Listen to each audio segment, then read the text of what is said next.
Assalamualaikum warahmatullahi wabarakatuh. Sampurasun.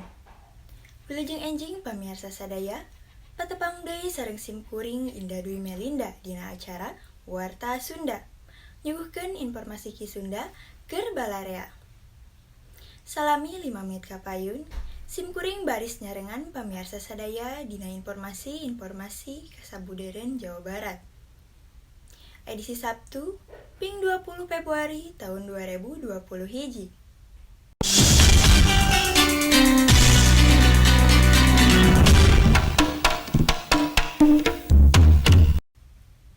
Dino Show, salah sahiji tempat pintonan dinosaurus di Bekasi, ayeuna jadi pangjugjugan balarea, kaasup pangjugjugan pikeun ngabuburit. Di ieu tempat, nu ngadongdona meunang pangaweruh anu mundel ngeunaan dinosaurus. Pikareseupeun, kitu pisan wahana Dino Show di hiji mall di Bekasi teh. Teu kudu heran mun eta pintonan teu weleh haneteun ku nu lalajo.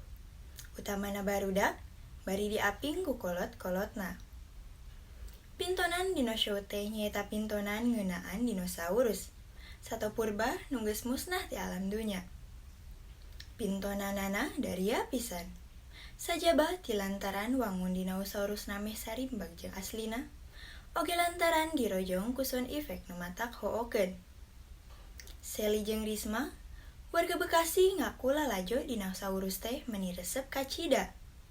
Pangna kitu teh, dumeh dinosaurusna teu beda ti gambaran nu aya dina sawatara film. Antarana bisa seuri, baeud, bungah, sedih, jeung sajabana. Eta sababna mun aya waktu, manehna sok ngahaja lalajo bari sakalian ngabuburit. Mun taya harungan mah, eta pintonan teh bakal aya di Bekasi tepi ka tanggal 15 Juli nu bakal datang. Pamiarsa, sakitu warta anu tiasa didugikeun dina danget ieu. Simkuring Indah Dwi Melinda, seja amit mundur, amit mungkur. Wassalamualaikum warahmatullahi wabarakatuh. Hurip Sunda.